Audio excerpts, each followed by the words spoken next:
It gives me now great pleasure to introduce our keynote speaker, Annabel Astbury. Now, cyber stalking her, I can tell you that she's the head of digital education at the ABC and delivers ABC Splash. If you're not aware, go online, check it out. She also used to be a classroom teacher, like all the great ones, and has worked closely with students, teachers, government and cultural institutions over the past years promoting history education and learning with digital technologies in her role as Executive Director of the History Teachers Association of Victoria. Can you please join me and give a big warm welcome to Annabel Astbury. Thanks so much, Mark. And just before we start, I would like to acknowledge the traditional owners of this land, the Gadigal people of the Great Eora Nation, and pay my respects to any elders, past, present or emerging, who may be with us here today. If you did proper stalking, Mark, you would also find on my Twitter that I tweet a lot about MasterChef and post pictures of my cat. So that's sort of the... And I also have education things as well, so you've got the whole spectrum there. Don't feel free to at me with anything, really. I can sort of handle most things. Yes, as Mark said, I'm the head of education at the ABC, but a billion years ago I was a classroom teacher. I taught history and literature in an independent school in Melbourne for 10 years. And I then, because of my love for history and for literature, but I did move into the professional learning space to help teachers improve their teaching and understanding of teaching history. And it was during that time that I also became very involved in publishing and quite interested in emerging technologies in the classroom. And that's where I sort of, it was at a time, it was around sort of 2005, where things were just sort of really heating up in the classroom in terms of the use of technology in the classroom. And then this role at the ABC came along to establish ABC Splash, and we're now called ABC Education. So if we can just go to my monitor here, that would be great. So ABC Education, who knows ABC Education or ABC Splash? Oh, it's getting bigger each year. Usually when I ask that question, you know, there's only a few hands go up. It's good to see more coming up. So ABC Education, we've got over 4,000 resources mapped to the curriculum. But today I'm going to be talking about Mini Beast Heroes, which is a project that we actually launched at the beginning of this year, and I'm going to talk about the production processes that we use, because I think that as teachers who use technology in the classroom, that you may be interested from a production point of view, but you also may be interested also about the impact that this sort of production can have upon learning. So I'm going to just show you the first minute or so of the European Honeybee. This is Mini Beast Heroes, and we'll start. Today, we go in search of a teeny tiny creature that's responsible for 1/3 of the entire world's food supply. Could this even possibly be true? Let's find out as we go on the hunt for... Whoa! There she is. The European honeybee. Isn't she beautiful? The proboscis, the world's tiniest party straw, long enough to drink the nectar deep inside a flower. As she feeds, pollen sticks to combs of hair all over her body. Now, let's check out her awesome powers. Bees beat their wings more than 200 times a second, making her fast enough to visit loads of flowers on a single outing from her hive. And those aren't funny eyebrows, they're antennae. And they're covered in thousands of tiny little sensors that help her touch, taste, and smell. Hey, stop it, it's just me. That tickles. And the coolest bee superpower, she has 5 eyes. They give her 280-degree vision and help her spot the colour of delicious nectar and pollen. Okay, this is it, her big moment. As she feeds, the collected pollen starts to loosen and... Oh, stupid hay fever. And isn't this incredible? By spreading pollen from one flower to another, a seed is born, giving birth to a whole new generation. This happens every day, helping fertilize plants and our crops. In fact, bees pollinate a third of all human food, ensuring our survival. This perfect pollinator has truly earned her place amongst our planet's mini beast heroes.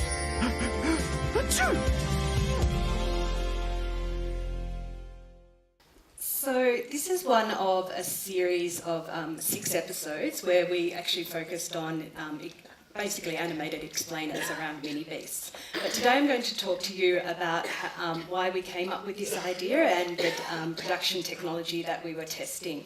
And I also want to sort of share some of the learnings, even from a broadcast perspective, so that perhaps that you might sort of apply some of those learnings to your own profession as a teacher, as a classroom teacher. So just going back to the slideshow.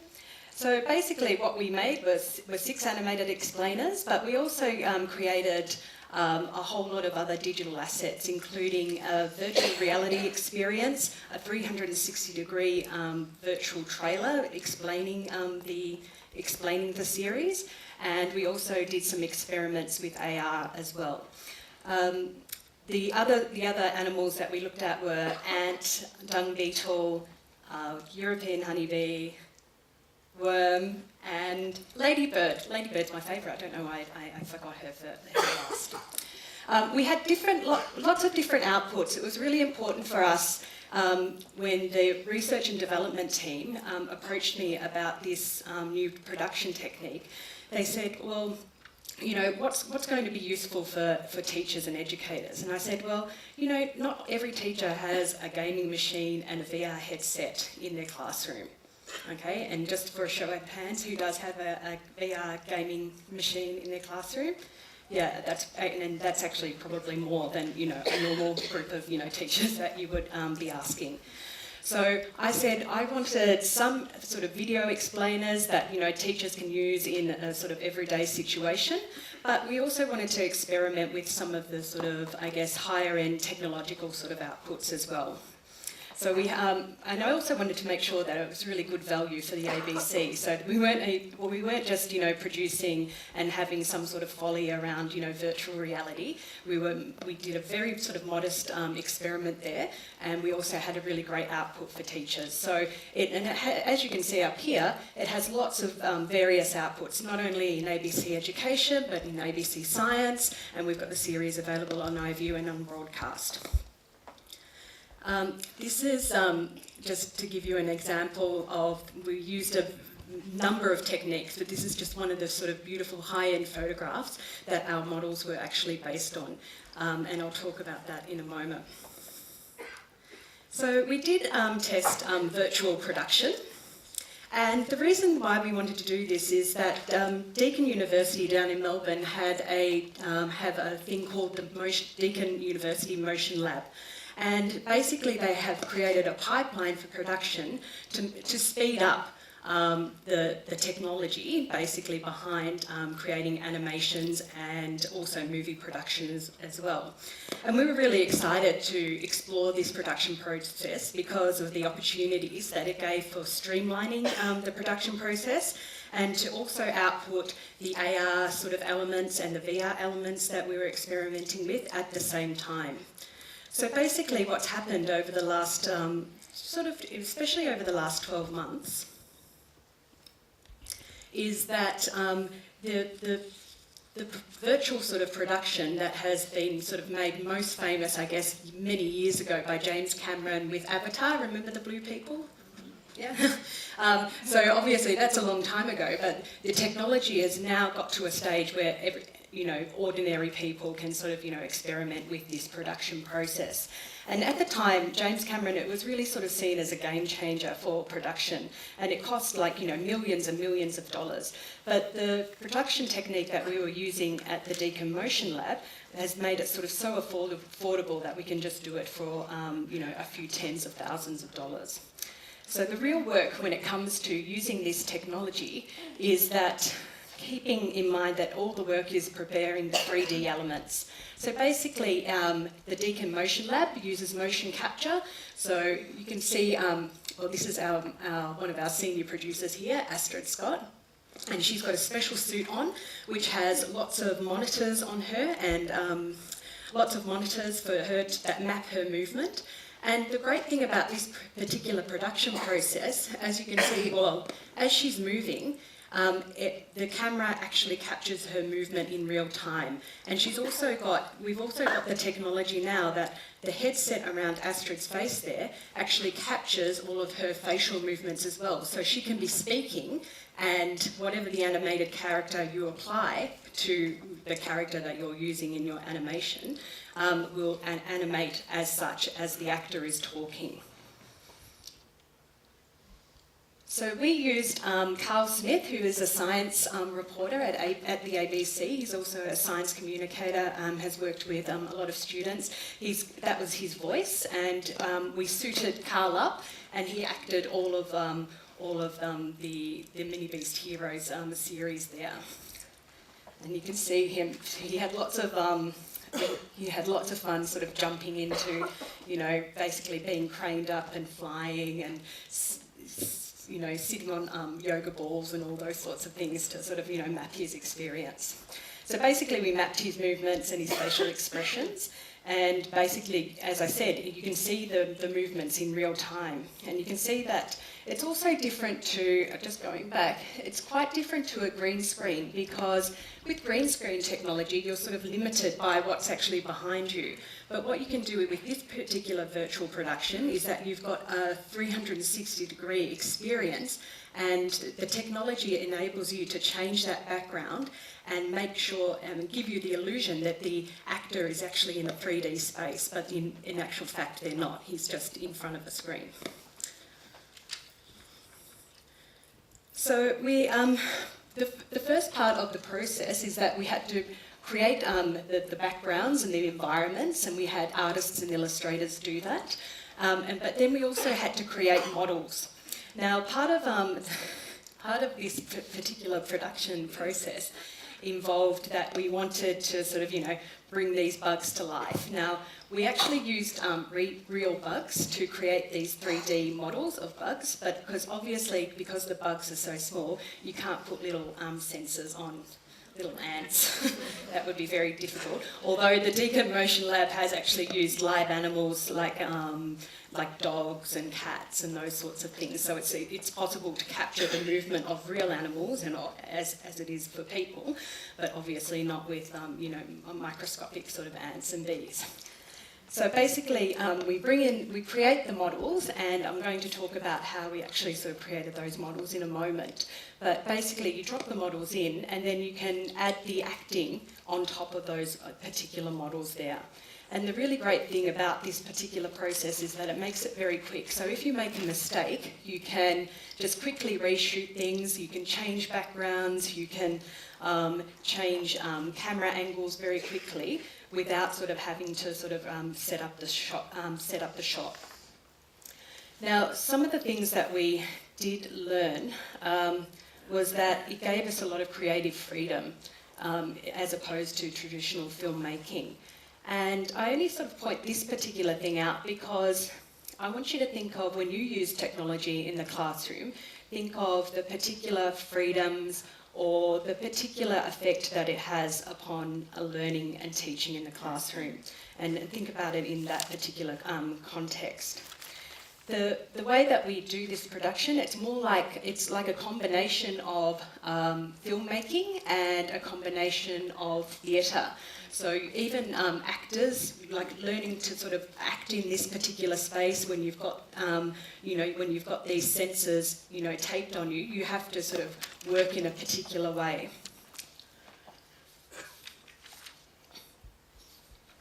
So the technology we use to create the models is a technology called photogrammetry, which you may have heard of. And we used photogrammetry because we wanted our bugs to be as realistic as possible. This is a really high resolution photograph of a European honeybee that we acquired. No insects were harmed. We found dead ones. We just found them. No, we did. We really did. But it's quite interesting in the way that, sorry, just a side note, we came across so many sort of entomologists and enthusiasts about bugs, and we actually came across one of Australia's foremost dung beetle experts, who mailed one of his dung beetles to Perth for it to be photographed. And when it arrived, it was headless. And never in the history of him mailing dung beetles has that ever happened before, so he had to acquire another dung beetle to be photographed there. So basically what photogrammetry does is take thousands and thousands of photos of an object at all different possible angles, so that you can create a 3D image of that particular model. So this one is actually on the end of that little spiral there is our European honeybee, and it was photographed 1,000 times, and we did that with all of the bugs that we created models for. Here you can, that sort of just gives you, obviously, the setup of the way that it takes all of those thousands of photos. Here's the sort of macro photos of our European honeybee. So this is the actual bee. Sorry if you're alarmed that it's impaled on the little nail there. My daughter, when I first showed her that, because I was so amazed about the quality of the photography, when I first showed her, she went, "Oh my gosh, it's been impaled," and she was quite shocked. But you can see there on the bottom right-hand side, you can see some remnants of pollen in the pollen sacks and the baskets that the bees have on the back of their legs, and the way that they collect pollen. So the photogrammetry software works better with some surfaces better than others. So originally we had, we always scripted for a European honeybee. It's the most common sort of bee that we sort of see, and ones that students can identify sort of, most with in terms of when you think of a bee. But an Australian native bee, which is the blue-banded bee, is a much smoother sort of textured bee. And when the people who were doing the photogrammetry for us, they said, "Oh, it would be better if we used the blue-banded bee as a model for your animations." But of course that actually ruined our whole script, because an Australian native bee uses a different pollination process to the European honeybee, and we'd already scripted and got things into the can. So that actually sort of caused a very big problem for us, because the models that we were going to use in the virtual production would then have to be handcrafted and handmade. So it wasn't just as simple as creating a beautiful 3D photogrammetric image and representation of the animal. We had to create a 3D model. So basically what we've ended up with, if we look at, when we look at the image here, an ant does look like this, and when you look at the textures and the detail up close, it does look like that. But that is not a real ant, obviously, okay? But the textures, when you look at the photographs of the ant, it certainly looks like that as well. So as it's just sort of said there, when you've got shiny surfaces, so dung beetle, ladybird worked beautifully. Furry, hairy European honeybees, yeah, a complete nightmare to sort of capture, because when you're moving that sort of image in a virtual environment, it's not a very smooth and a very sort of clean experience, which is being presented there.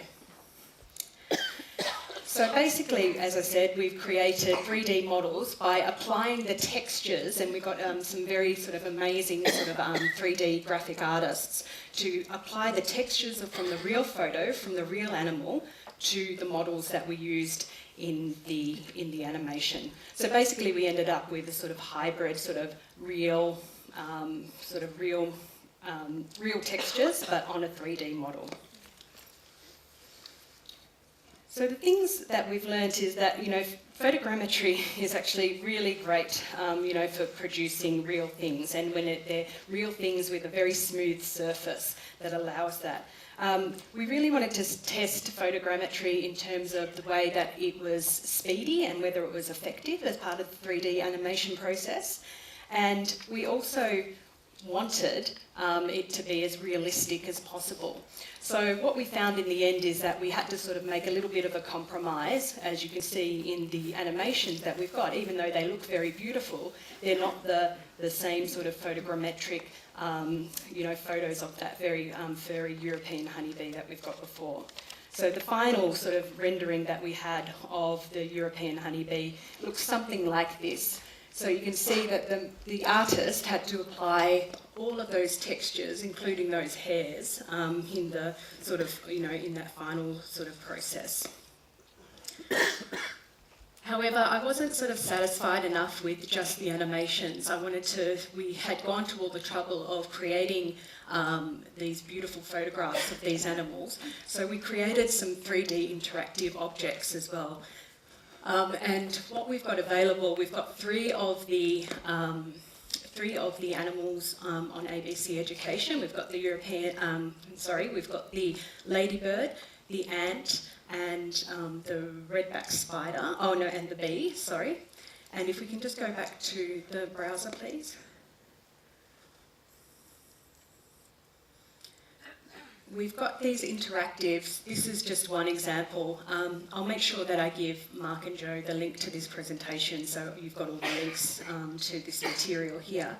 But what this allows students to do, this is our real bee. It's the real 3D model of our bee, and it allows you to look closer at the detail of the bee. So students can go, zoom right in, identify body parts. We've also got a version of this particular interactive which has particular labels and extra information for students to sort of understand what they're looking at.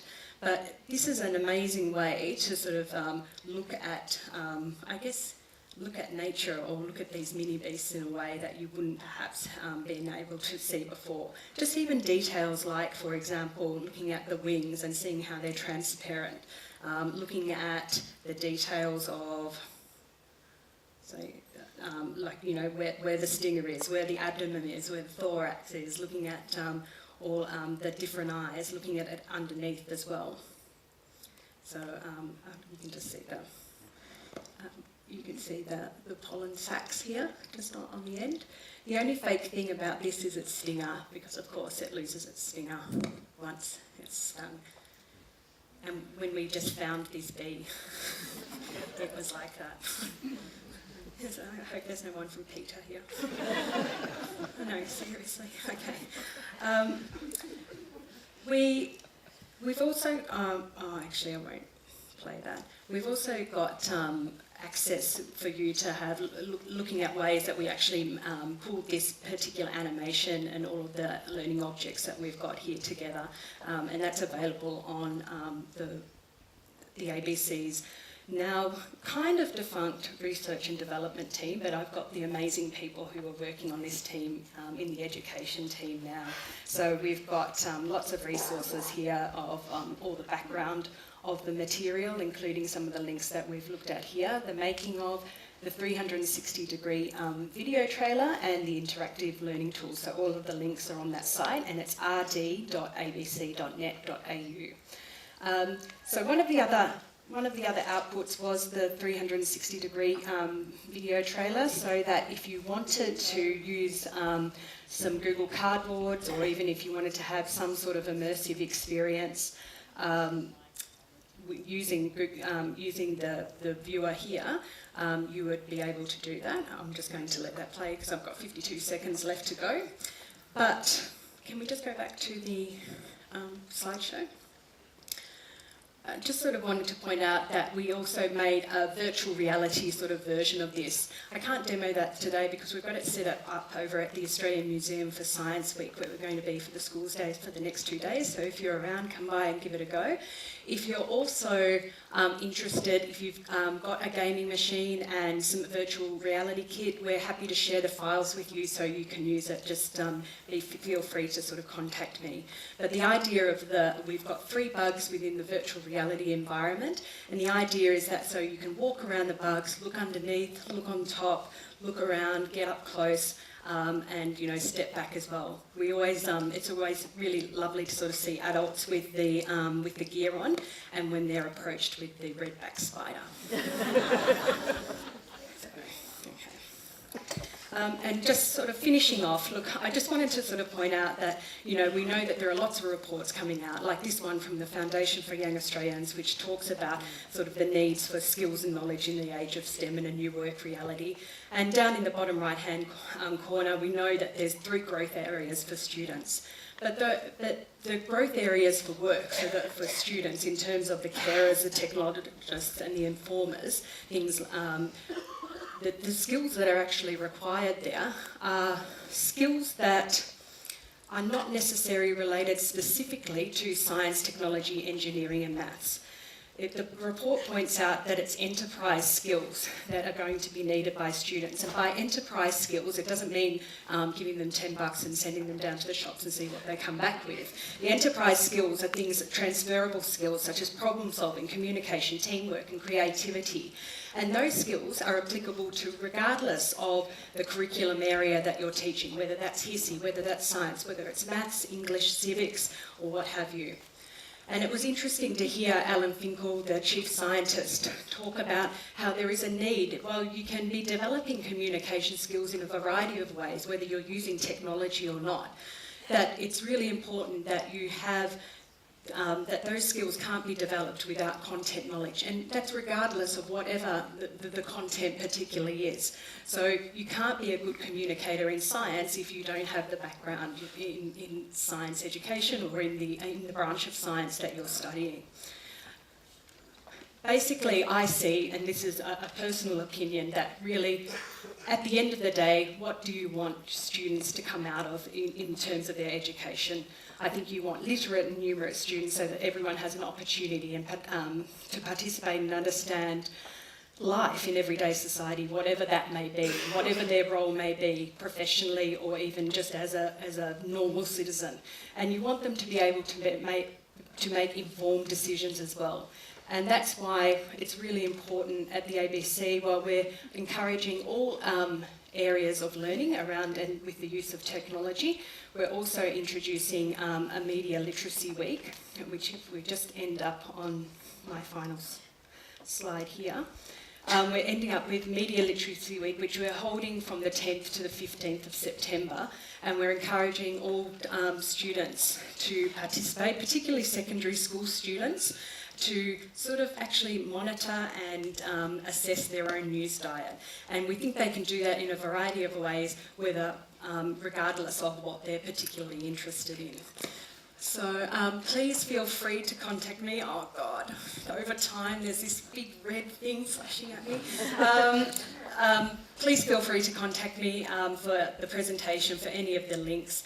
And I just would like to congratulate all of you, especially from the people that I've seen today. It's just amazing teaching and practice. And always remember that it's about the impact that the technology can have upon learning. Thank you.